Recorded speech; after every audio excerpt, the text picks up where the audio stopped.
Hello hi good morning. അപ്പോൾ ഇന്നത്തെ ഞായറാഴ്ചത്തെ കുറച്ച് വിശേഷങ്ങളാണ് ഞാനിന്ന് കാണിക്കുന്നത് കേട്ടോ. അപ്പോൾ എല്ലാവരും വീഡിയോ ഒക്കെ ഒന്ന് കണ്ട് സപ്പോർട്ട് ചെയ്തേക്കണേ. ഇപ്പോൾ ഞായറാഴ്ച മാത്രമേ നമുക്ക് വിശേഷങ്ങളും വീഡിയോസൊക്കെ ഉള്ളൂ കേട്ടോ. അല്ലാത്ത ദിവസം ടൈമും കിട്ടാറില്ല. അപ്പോൾ ജസ്റ്റ് ഷോർട്സും കാര്യങ്ങളൊക്കെ ആയിട്ട് അങ്ങനെ തട്ടിമുട്ടിയൊക്കെ പോയിക്കൊണ്ടിരിക്കുകയാണ് കേട്ടോ. അപ്പോൾ ഇന്ന് എൻ്റെ വീട്ടിലൊന്ന് പോകേണ്ട ആവശ്യം ഉണ്ടായിരുന്നു കേട്ടോ. അപ്പോൾ എൻ്റെ ചേച്ചിയും ഒക്കെ വന്നിട്ടുണ്ടായിരുന്നു. അങ്ങനെ പിന്നെ പോയ കാര്യങ്ങളൊക്കെ കഴിഞ്ഞിട്ട് പെട്ടെന്ന് തന്നെ നമ്മൾ അവിടെ നിന്ന് ഇറങ്ങിയിട്ടുണ്ട്. ഭയങ്കര ചൂടും വെയിലും ആയിരുന്നു കേട്ടോ. അങ്ങനെ പിന്നെ അച്ചുവിനെ കുറേ ആയിട്ടുണ്ട് അവൻ പുറത്തൊക്കെ ഒന്ന് ഇറങ്ങിയിട്ട്. അവൻ 10ാം ക്ലാസ് ആയ കാരണം കൊണ്ട് ട്യൂഷൻ, സ്കൂള്, വീട് ഇത് മാത്രമാണ് അവൻ്റെ ലോകം കേട്ടോ. അപ്പോൾ അവൻ്റെ മൈൻഡൊക്കെ ഒന്ന് റിഫ്രഷ് ആയിക്കോട്ടെ എന്നൊക്കെ വിചാരിച്ചിട്ട് ഒന്ന് കറങ്ങാൻ വേണ്ടി വന്നതാണ് കേട്ടോ. നാളെ എക്സാമൊക്കെ ഉണ്ട്, എന്നെങ്കിലും കൂടിയിട്ട് പെട്ടെന്ന് ഇവിടെ നിന്ന് അങ്ങ് ഇറങ്ങണം. പിന്നെ എൻ്റെ ഹെയർ ഒന്ന് ചേഞ്ച് ആക്കാനുണ്ട് കേട്ടോ. അതും എല്ലാം കൂടി പ്ലാൻ ചെയ്തിട്ടാണ് നമ്മൾ ഇന്ന് അവിടുന്ന് വീട്ടിൽ നിന്ന് ഇറങ്ങിയിട്ടുള്ളത്. നെസ്റ്റോയിൽ എത്തുമ്പോൾ 11:30 കഴിഞ്ഞിട്ടുണ്ടായിരുന്നു കേട്ടോ. അപ്പോൾ പിന്നെ ഏതായാലും താഴത്തുനിന്ന് ഫുഡൊക്കെ എടുത്ത് മുകളിൽ പോയിട്ട് സ്വസ്ഥതയിലൊക്കെ ഇരുന്ന് ഫുഡൊക്കെ കഴിച്ചതിന് ശേഷം നമുക്ക് ഹെയറിൻ്റെ ട്രീറ്റ്മെൻറ്റിനായിട്ട് ഇരിക്കാം. അത് കുറച്ച് ടൈം എടുക്കുന്നതാണല്ലോ. അപ്പോൾ പിന്നെ വിശന്നിരിക്കുക എന്ന് പറഞ്ഞാൽ അത് റിസ്ക് ആണല്ലോ.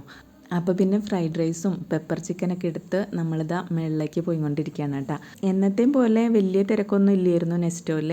മുകളിൽ പോയപ്പോഴും സീറ്റൊക്കെ കാലിയായിരുന്നു കേട്ടോ. കാരണം പിന്നെ ഉച്ചയ്ക്ക് ശേഷമാവും എല്ലാവരൊക്കെ വരിക.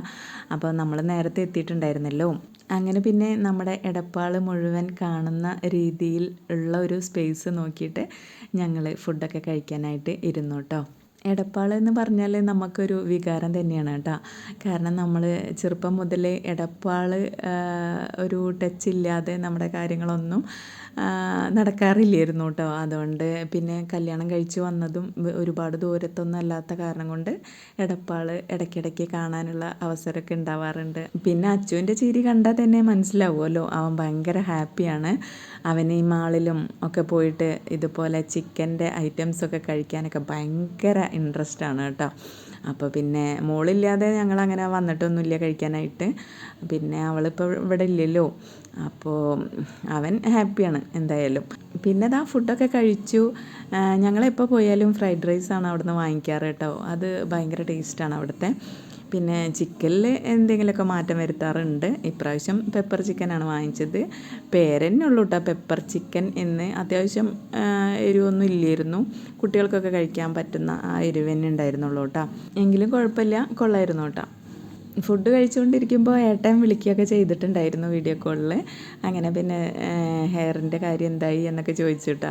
പിന്നെ ഈ പറഞ്ഞ പോലെ ഏത് മോഡലിൽ വേണമെങ്കിലും നടക്കാനൊക്കെ ഏട്ടൻ ഭയങ്കര സപ്പോർട്ടീവാണ്. അപ്പോൾ ഹെയർ ചേഞ്ച് ചെയ്യുന്നുണ്ടെന്ന് പറഞ്ഞപ്പോൾ ആൾക്ക് കുഴപ്പമൊന്നുമില്ല കേട്ടോ, ആൾ ഓക്കെയാണ്. അപ്പോൾ എന്തായി പോയ കാര്യം എന്നൊക്കെ ചോദിച്ചിട്ട് കോളൊക്കെ ചെയ്തിട്ടുണ്ടായിരുന്നു കേട്ടോ. അങ്ങനെ ഫുഡൊക്കെ കഴിക്കൽ കഴിഞ്ഞു. എന്നിട്ടാണ് നമ്മൾ നെസ്റ്റോയിൽ തന്നെ ഒരു സലൂണിൽ കയറി നമ്മുടെ ഈ ബോട്ടോക്സിൻ്റെ സംഭവങ്ങളൊക്കെ ചോദിച്ചറിയൊക്കെ ചെയ്തു കേട്ടോ. അങ്ങനെ എല്ലാം ചോദിച്ചറിയുന്ന ഇടയിൽ അവർ വാറൻറ്റി ഒരു 10 months ആണ് പറഞ്ഞിട്ടുള്ളത്. എന്താവും എന്നൊന്നും അറിയില്ല. നമ്മളെന്തായാലും ചെയ്ത് തുടങ്ങിയിട്ടുണ്ട്. അപ്പോൾ 8,000 ആണ് സ്റ്റാർട്ടിങ് പ്രൈസ് വരുന്നത് കേട്ടോ. അപ്പോൾ ഒന്ന് ബാർഗെയിൻ ചെയ്തപ്പോൾ 7,500 ചെയ്തു തരാമെന്ന് പറഞ്ഞു. അങ്ങനെ പിന്നെ ഓക്കെ പറഞ്ഞു. നമ്മളിതാ ട്രീറ്റ്മെൻറ്റൊക്കെ ചെയ്തു. നമ്മുടെ ഹെയർ അങ്ങ് മൊത്തത്തിൽ അങ്ങ് ചേഞ്ചായി കേട്ടോ. എനിക്കിതുപോലെ സ്മൂത്തായി കിടക്കുന്ന ഹെയറാണ് കൂടുതൽ ഇഷ്ടം കേട്ടോ. അപ്പോൾ അതുപോലെ നമ്മൾ നമ്മുടെ ആഗ്രഹം അങ്ങ് സാധിച്ചെടുത്തിട്ടുണ്ട്. ചിലർ വിചാരിക്കും ഇത്രയും പൈസയൊക്കെ കൊടുത്തിട്ട് ഇതൊക്കെ ചെയ്യണമെന്ന് വിചാരിക്കും. പക്ഷേ നമ്മുടെ ആഗ്രഹങ്ങളല്ലടാ അത്. നമ്മൾ ഇനി നാളെ ഉണ്ടാവുമോ ഒന്നും അറിയില്ലല്ലോ. അപ്പോൾ ഇന്ന് ജീവിക്കുമ്പോൾ നല്ല അടിപൊളിയായിട്ട് ജീവിക്കുക, അത്രയേ ഉള്ളൂ. ഞാനങ്ങനെ വിചാരിക്കുന്ന ഒരാളാണ് കേട്ടോ. അങ്ങനെ നമ്മുടെ മുടി ഒക്കെ ചെയ്തു. പിന്നെ പെട്ടെന്ന് അവിടെ നിന്ന് ഇറങ്ങി കേട്ടോ. നെക്സ്റ്റ് ഒന്ന് പിറ്റേ ദിവസം അച്ഛന് എക്സാം ഉണ്ട്, അവന് പഠിക്കാനൊക്കെ ഉള്ളതല്ലേ. അങ്ങനെ വരുമ്പോൾ പിന്നെ കുറച്ച് പച്ചക്കറിയും നെല്ലിക്കയും ഒക്കെ വാങ്ങിച്ചിട്ട് പോന്നു കേട്ടോ. അപ്പോൾ ഇത്രയൊക്കെയായിരുന്നു നമ്മുടെ ഇന്നത്തെ വിശേഷങ്ങൾ. അപ്പോഴേ മറ്റൊരു വീഡിയോ ആയിട്ട് വീണ്ടും കാണാം. Thank you.